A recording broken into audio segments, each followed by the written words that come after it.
calories. What is intermittent fasting?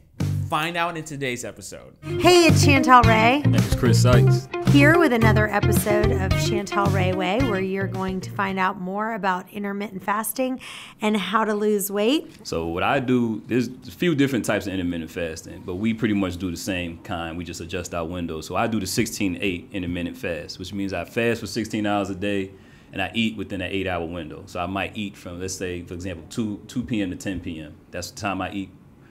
Anything with calories or anything that'll spike my insulin at all, that's the time I eat it or drink it, between 2 and 10 p.m. The rest of the time I'm fasting. Now, during my fasted state, you can drink coffee, obviously, but no cream and sugar. Water, plenty of water. You can drink teas. Anything 0 calories, 0 sugar, you're able to drink during your fast without breaking your fast. So anything that spikes your insulin, obviously, will break the fast. That's the kind I do. You can adjust a little bit here and there. And I believe, and I've been now, for as long as I've been talking about this and doing this and interviewing people, I believe that men do well if they are have a lot of muscle, they're working out, do well on an 8-hour eating window and a 16-hour fast. When we talk, though, what I'd like to do is only talk about our eating windows. So when I say 8-hour, everyone should know 8-hour eating window. When I say 6-hour, that means a 6-hour eating window. So for me, the only way that I can lose weight is one of two ways: doing a 6-hour eating window, or which means 18 hours of fasting, or to do basically bring it down to a 2-hour, or what we call a one meal per day. Right. I have a ton of friends who are super skinny, and that's what they do. They do, for the majority of their week, I would say 4 to 5 days out of the week, they're only eating 1 meal a day. They're still feeling plenty satisfied. They're feeling plenty satisfied. So even in that 6 hours, though, if you just did nothing but eat for 6 hours straight during that, you're just not going to lose weight. You're not going to lose weight during that time. So in my opinion, it's still within that 6-hour time frame. I'm really only eating 1 meal. I'm eating 1 medium-sized meal and 1 small meal.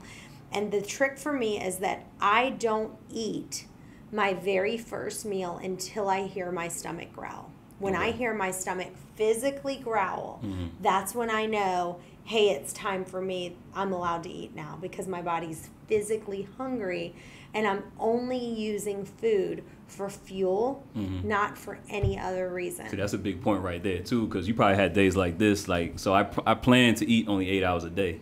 So let's say it's getting to 2 o'clock. I'm not hungry sometimes. I don't force myself to eat. No. So I'm not hungry at 2. I might not be hungry at 3. Might be 3:30. Okay, I'm ready to eat now. So only eat. That is the number one rule that we're going to talk about in our continued podcast. But rule number 1 is you cannot eat unless you're physically hungry. You can't eat because you're bored or because you're tired or because it looks good or anything like that. And you'll start to learn how much you were actually overeating before this. You'll start to see how many calories you're actually taking in.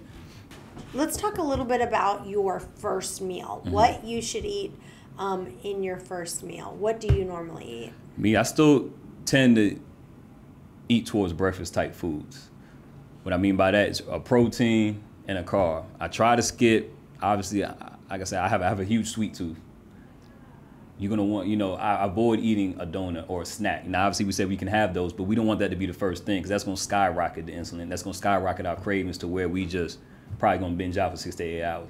But if I know I can get a quality protein, whether it be chicken, eggs, fish, just basically a quality meal, a baked potato and a piece of chicken or something like that. If I can get that in my system, usually my cravings will not come during those 8 hours. And I'll be able to coast through those 8 hours. I might eat one or 2 cookies or something like that, but I can stop at 1 or 2 cookies, whereas I can stop at the whole pack before. Well, and I'll have something sweet, but I do try to make sure that the very first few bites of whatever I have is not massive amounts of sugar, because I don't want to spike my insulin too much.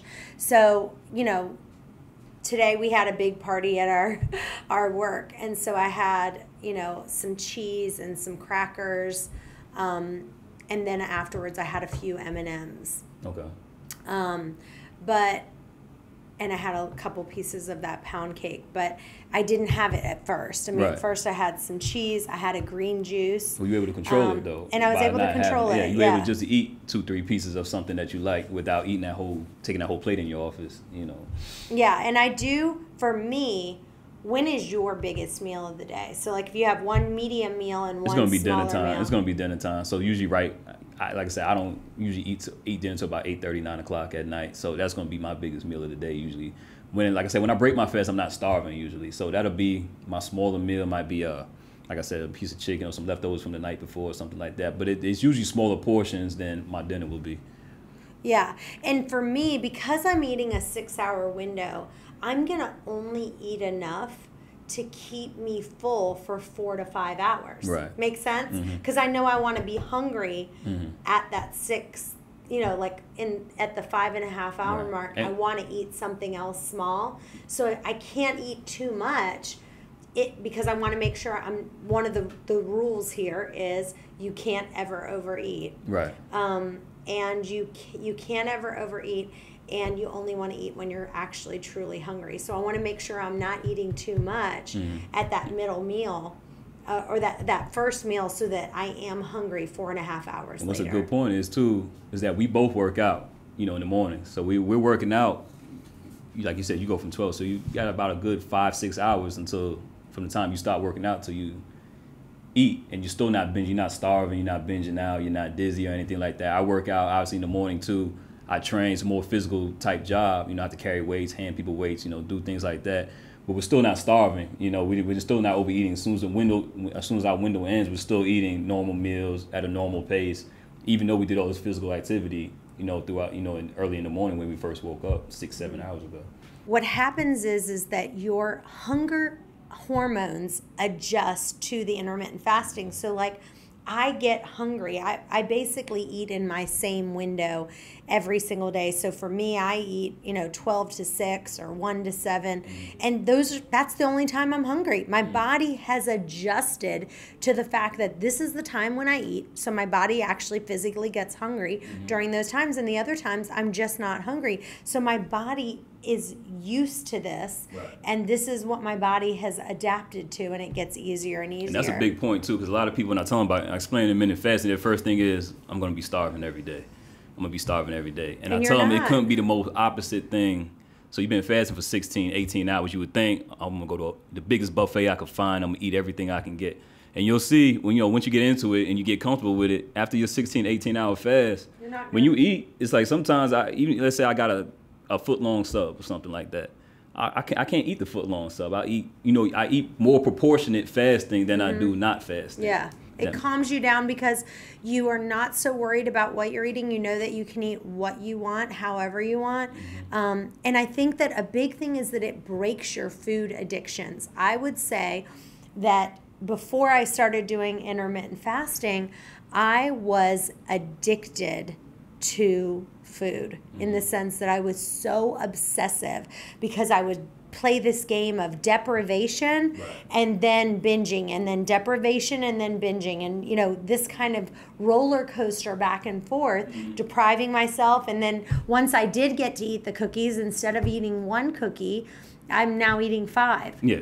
And I turn into a cookie monster too. Same thing. and it's an actual effect, once you eat.